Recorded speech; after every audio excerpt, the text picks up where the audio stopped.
안녕하세요, 어르신 여러분. 자, 우리 하나님 앞에 다 같이 예배 드리겠습니다. 기도하시죠. 살아계신 아버지 하나님, 머리를 숙여 하나님의 이름을 높이고자 합니다. 우리들의 심령이 하나님의 이름 앞에 참으로 굴복되게 하시고 마음으로 순종하게 하여 주옵소서. 우리에게 부드러운 마음을 허락하여 주시어서 하나님의 음성, 하나님의 말씀을 들을 때에 마음밭에 잘 아로새길 수 있도록 하여 주시고, 우리가 또한 주의 말씀으로 인하여 날마다 승리할 수 있도록 하여 주시고, 날마다 우리가 주님의 말씀을 붙들어 하루하루 승리하며 살아갈 수 있도록 힘을 허락하여 주옵소서. 이 시간 찬양합니다. 주여 받아 주시옵소서. 예수님의 이름 받들어 기도하옵나이다. 아멘. 찬양할게요.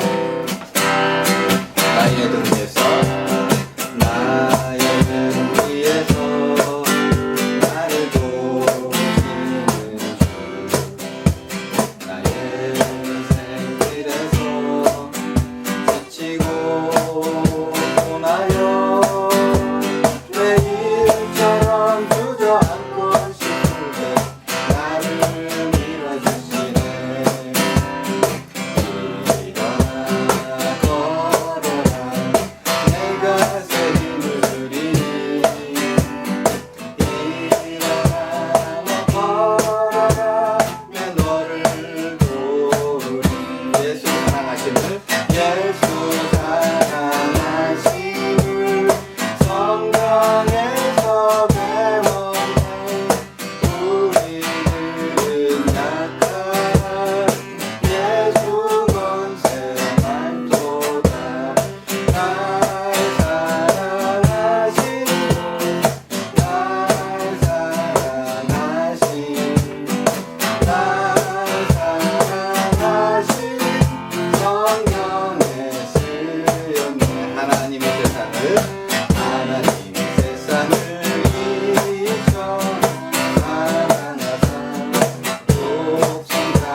사도신경으로 우리의 신앙을 고백하겠습니다.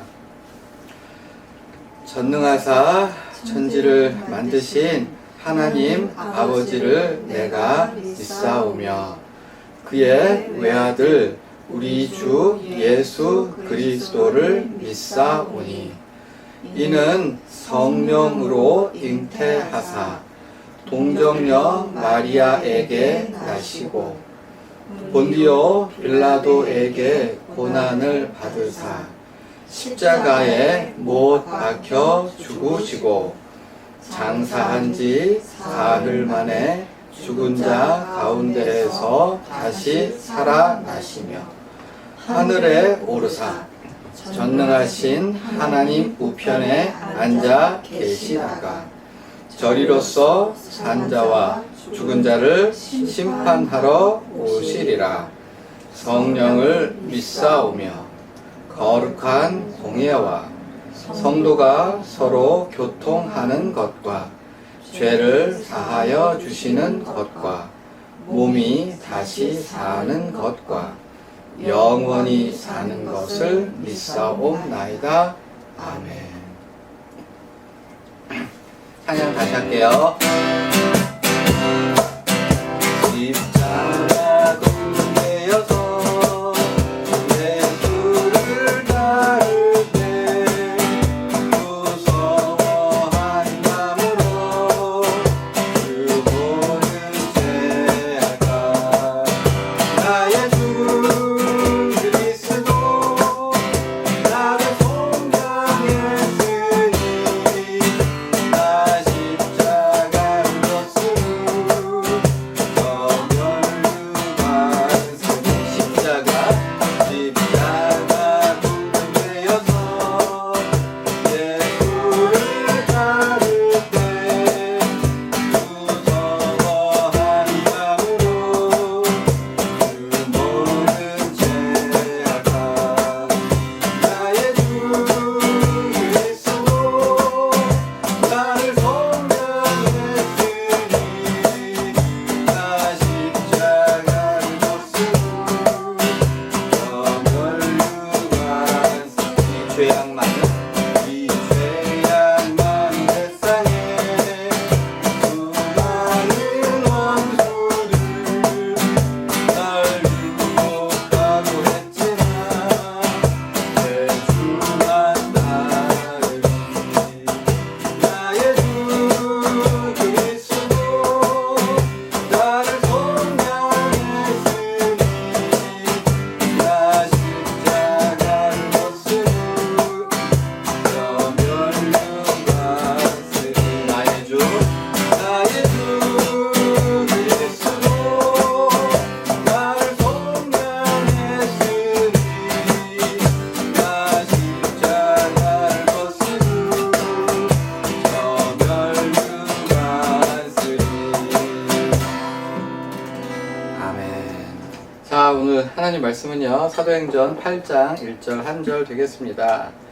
그날에 예루살렘에 있는 교회에 큰 박해가 있어 사도 외에는 다 유대와 사마리아 모든 땅으로 흩어지니라. 다시 한번 봉독해 올릴게요. 그날에 예루살렘에 있는 교회에 큰 박해가 있어 사도 외에는 다 유대와 사마리아 모든 땅으로 흩어지니라. 아멘. 예루살렘 교회에 이제 일꾼들이 있었습니다. 교회가 날마다 성장해 나아감에 따라서 자, 우리 이제 교회도 교회의 일을 전담해서 관리하는 일꾼이 있어야 되겠습니다. 라고 해서 7명, 몇 명이요? 7명을 뽑았어요. 그 중에서 그 7명 중에 특별히 일을 아주 잘하는 은혜와 성령과 권능이 충만했던 분이 바로 스데반입니다. 이분이 지혜도 뛰어났고 헌신하는 마음이 있어서 굉장히 일을 열심히 했어요. 그래서 병든 사람도 찾아가고 방문하고 많은 기적과 이적을 행했으며 또한 복음도 전했습니다. 근데 그러다 보니까 사람들이 다 칭찬을 하는 중에 있었는데 그럼에도 불구하고 예수님을 믿지 않는 사람들, 어떤 사람들이요? 예수를 믿지 않는 사람들 중에 시기와 질투가 일어났어요. 그래가지고 이 거짓말을 해가지고 재판정으로 법정으로 이 스데반을 끌고 갔습니다. 그래서 하지 않은 일을 했다고, 하지 않은 말을 했다고 해가지고 법정으로 끌고 갔어요. 그래가지고 재판장님, 대제사장님,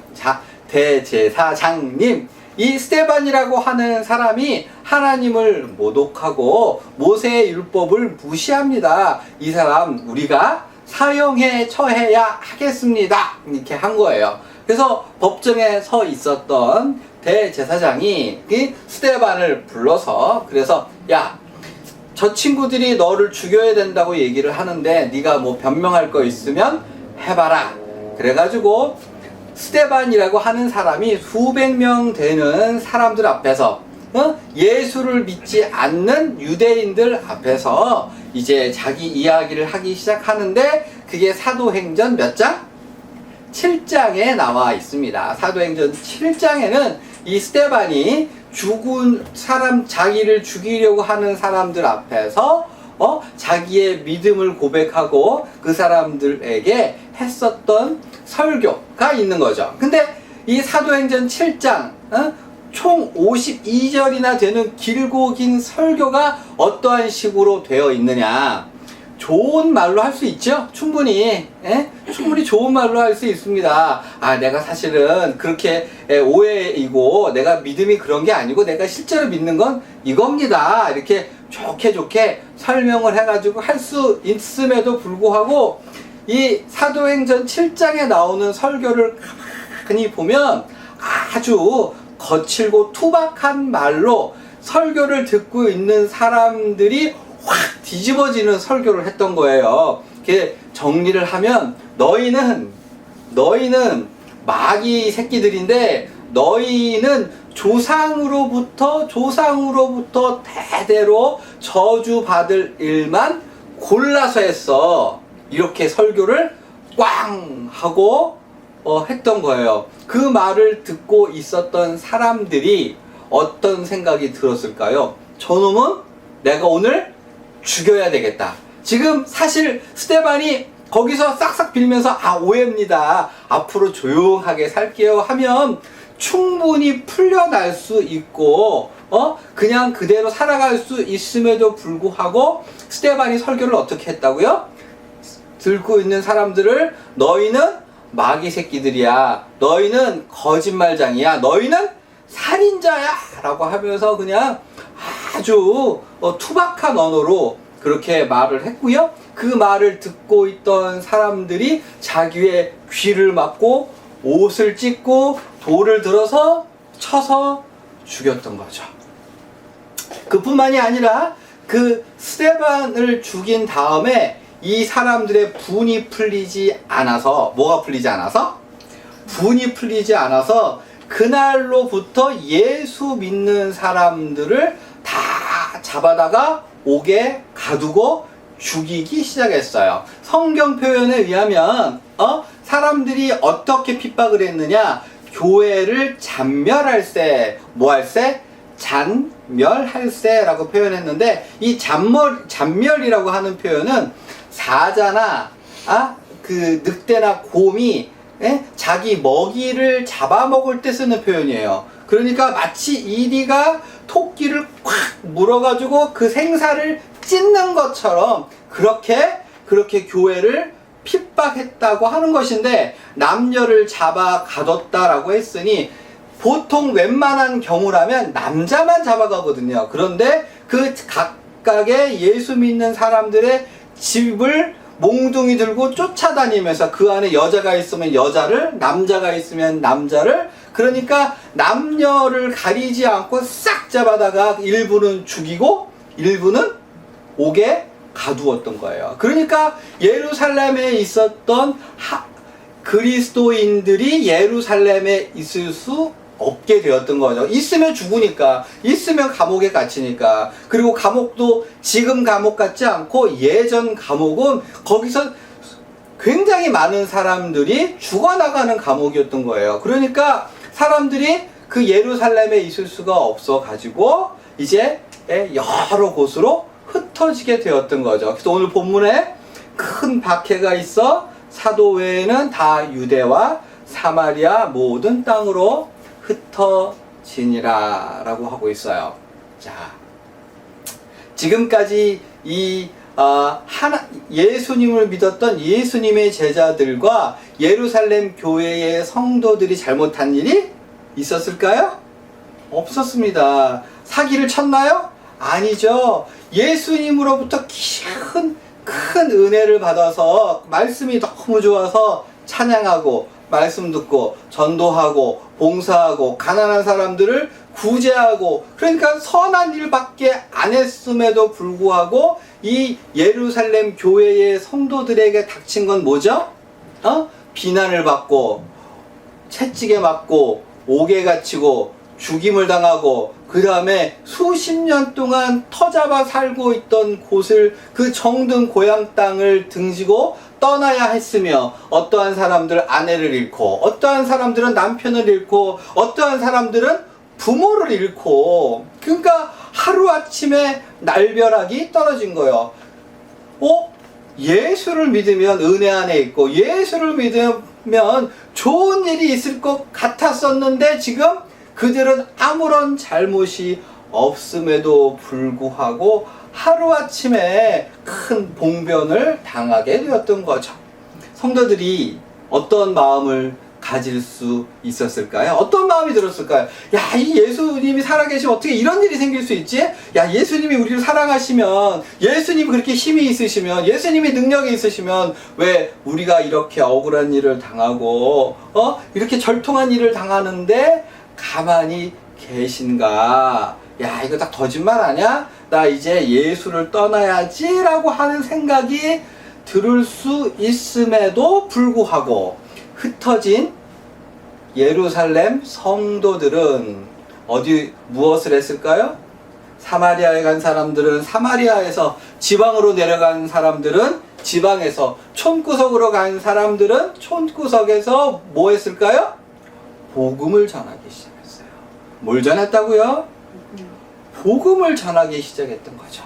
뭘 전했다고요? 복음을 전하기 시작했던 거예요.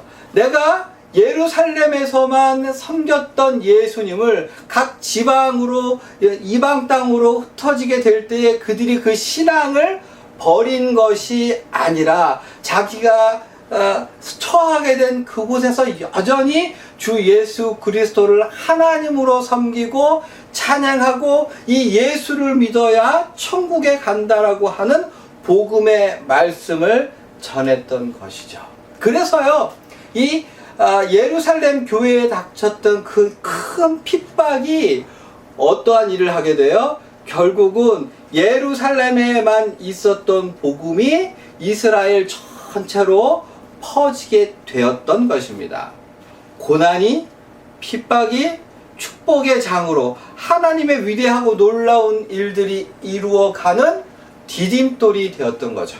사랑하는 여러분, 이 초대교회 성도들이요, 그 핍박 가운데 흩어졌고 그 흩어진 가운데 눈물과 피로 복음을 증거한 사실이 있었기 때문에 지금 우리가 예수 그리스도의 도를 받아서 우리도 믿음을 가지게 될 수 있었던 거예요.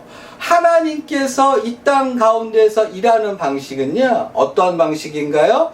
우리로 하여금 때로는 어렵게 하시고, 때로는 고난을 받게 하시고, 또 때로는 힘들게 하셔서 그 과정을 통해서 하나님께서 원하시고 기뻐하시는 일들을 이루어 가신다. 그래서 터툴리안이라고 하는 유명한 교부는 이렇게 얘기했어요. 교회의 터는